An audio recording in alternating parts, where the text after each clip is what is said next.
So we are going to be looking at a scenario where civilization starts over. We are on episode 56, and in the last episode, it was kind of more of a chill episode. We saw a war, I guess, happen on every single continent, or just a union, or something happening on every single continent. Australia this big Australian country split into 4 new countries, being this southern New Zealand island. I think I called this, I don't know, just South Australia. We have this cyan one and the purple one up north. We saw Egypt get split between Israel and Yemen. We saw this pink country up north unite with its southern one. Canada went to war with Alaska, and a lot of these Central European states united into Austria. We are in the early modern age at this point. We jumped from the religious age over to the early modern age, and well, you're going to see it kick up really greatly, I guess, inside of this episode, so let's go ahead and get into it. The strongest technological power in the world at this point is the Russian Empire. I don't think I have that marked down yet, but it's not. So yeah, just know the greatest technological power in the world is the Russian Empire. And they have just made their first vehicle. It is a war vehicle. They're not giving them out to the public yet. It is a war vehicle, and it is kind of like a tank. After they make this, they're going to invade a country with these new tanks that they have. This poor new Caucasian country who just got made out of the old Cypriate Empire.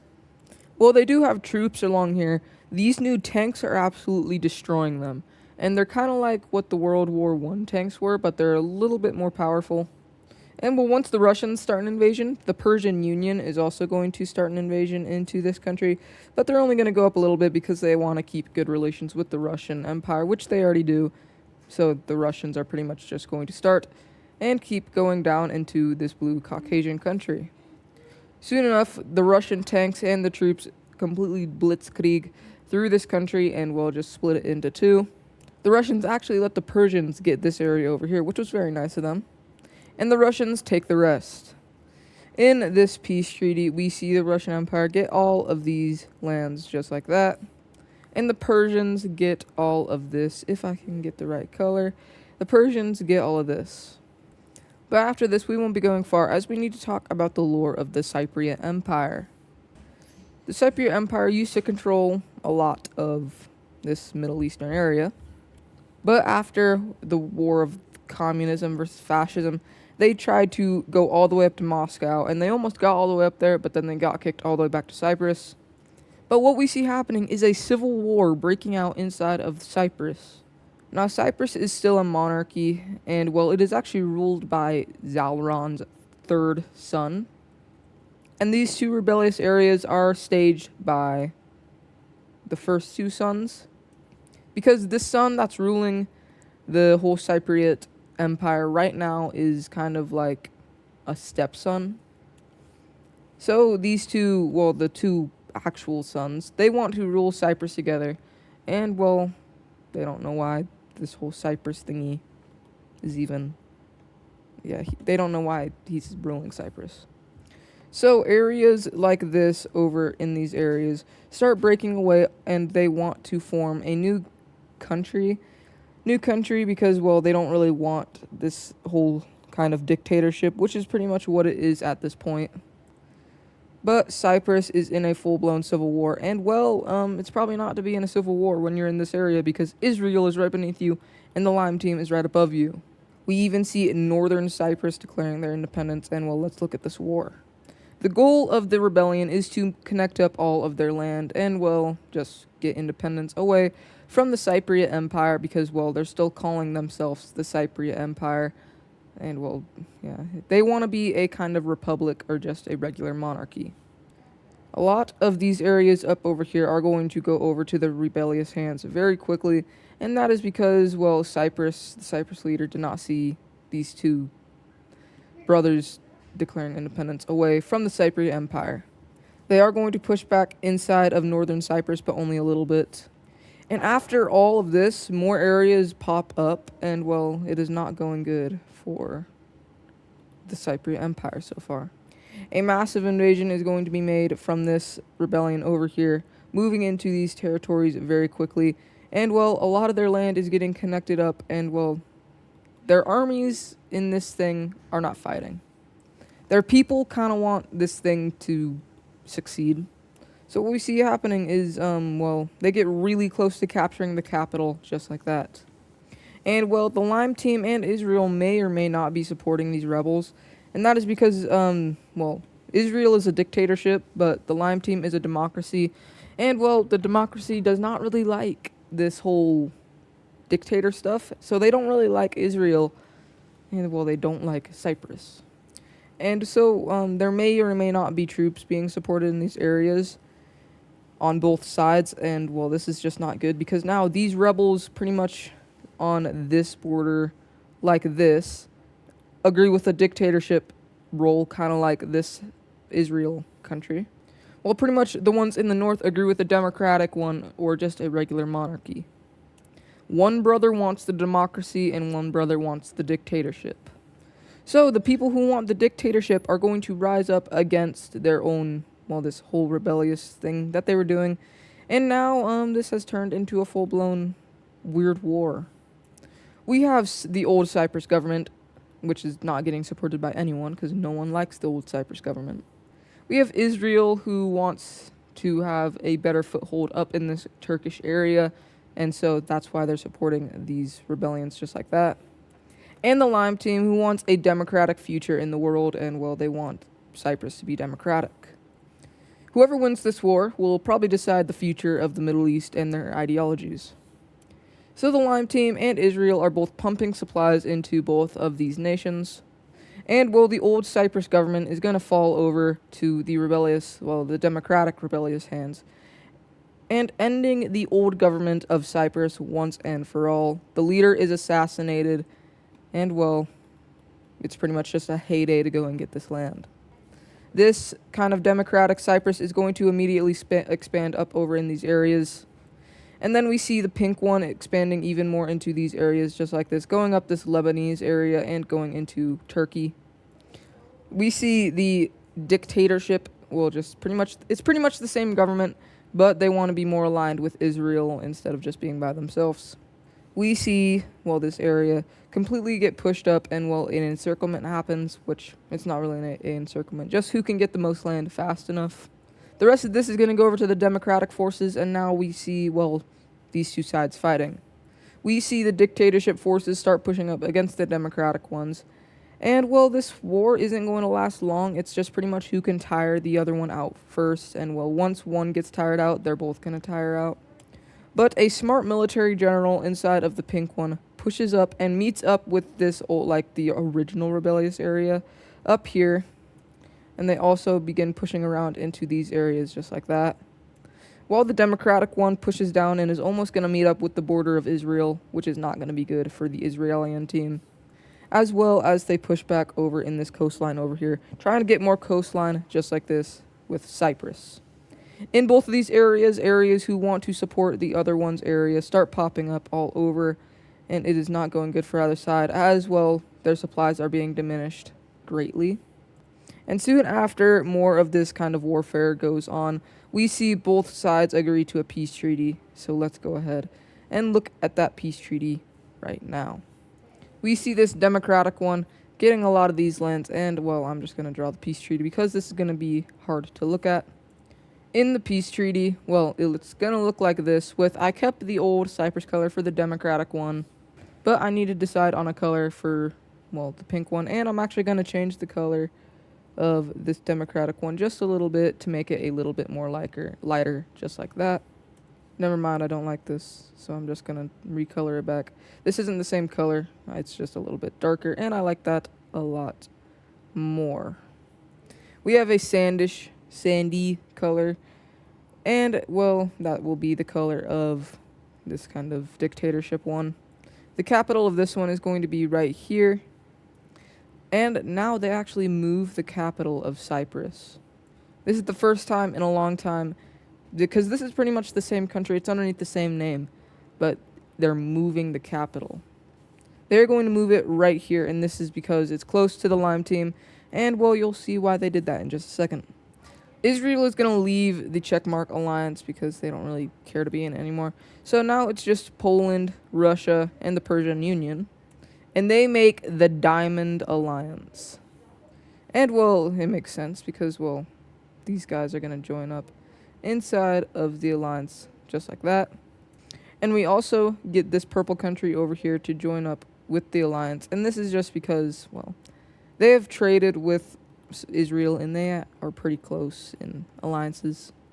This alliance is more of a dictatorship alliance, so you kind of have to have a dictator to be in this.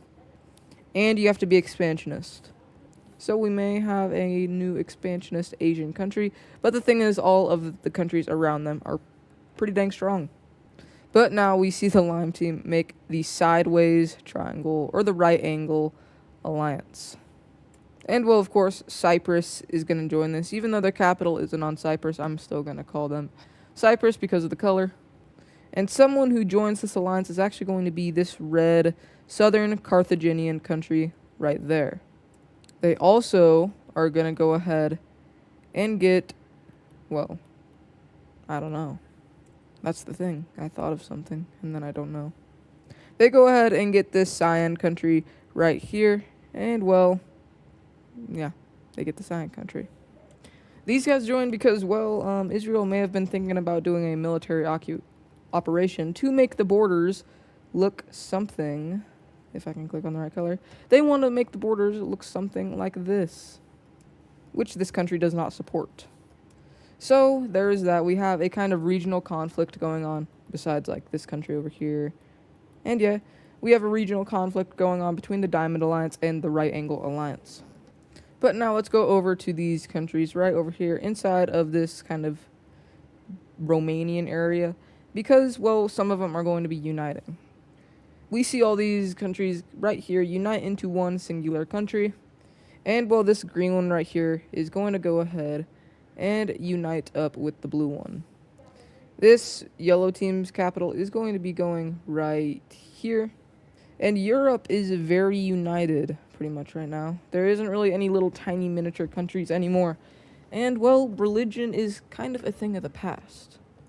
Of course, all these guys are still practicing in religion. It's just way dialed down compared to what it was, say, 5 episodes ago. But if you thought we were done with civil wars in this episode, you're wrong. Because although religion is over, Wales is not doing so good right now. If we look at the religion map, which is not really a big detail key, at the moment, we have Scotland up here. We have kind of this purple religion down here. Cornwall, which is a part of the French team, actually. Wales, and, well, Ireland also is split pretty badly. We see Scottish people declare their independence away from Wales and away from Ireland. After being under the control of these two for many years, they want their independence. The same thing pretty much happens over in Ireland as people who kind of want to form Northern Ireland rise up, and, well, it is not going good for these two. Even worse, London or England also comes back, and, well, they declare their independence as well. This whole area is tired of being ruled underneath one country, and it is, well, showing that so far.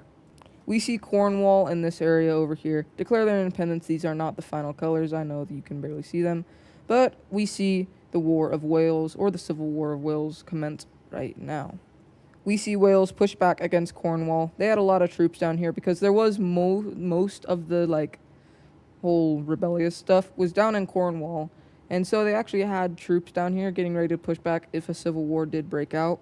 But they had less up over in these London areas, and, well, they are going to push back, but it's not as much as they would hope so. In these Irish areas, they are getting absolutely destroyed by these rebellious areas, and, well, they're actually immediately going to leave this war. Ireland kind of just folded very quickly. They're going to keep supplying Wales, but it's not to the extent that, like, Ireland really, really. We do see Wales recapture the Isle of Man and make a landing up over here in this region right here. But something weird is going to happen as the Dutch team makes a landing inside of this Cornwall area, and they send troops into this area. They're the 12th strongest country in the world. I do need to show that, actually. I'll show that in a second. But the Dutch is back up there, and they took over these areas just like this. And, well, no one really cares at this point. World War III was a little bit ago. So they're not going to do like a Germany thing in World War II, hopefully. But they stop about here because they don't really have much intentions up in the rest of Great Britain. We see England push back against Wales massively, and this is terrible for Wales as well. Their people kind of want them to surrender. They've ruled over this area for a long time, and, well, they do want it back, but at the same time, they don't want to lose millions. It makes it worse when Ireland makes a landing over here, and, well, after this, they immediately surrender, but before they do that, they may send their troops in and kick them out. Hee. You could also call this age the age of rebellious people, because people want to be more free at this point, at least in some areas of the world, like in Europe. But Wales is going to stick to their original Wales area. We see, Cornwall get these lands from, well, both the Dutch and, well, Wales. The Dutch is going to get all of this, like this, and, well, what a shocker at this point, yeah. Wales is actually going to siege control over these areas up here. And, well, Ireland does come back, and, well, Northern Ireland gets their independence. We see Northern Ireland's capital going right there in their only major city. Scotland, it's going to go back up here where it used to be. For England, it's going to go up here. I don't know if it was up here before, but it's going to go up there this time. And for Cornwall, it's going to go right there. Well, Wales' massive empire inside of Great Britain has just fallen through. They're still a strong country, definitely the strongest inside of the British Isles. But they just don't own as much land, and that is very sad for them. Over in Indonesia, we see this kind of, the true successor of Indonesia invading into this pink country right here, just like this. The reason for doing this, they want the old capital of Indonesia so they can be the true successor of Indonesia for now, and forever. They get really far into these areas, and, well, it's not going good for the pink team, as instead of just mainly going for the capital, they focus on cutting off all these, shorelines, which they get. They then push in to kind of just split it into two.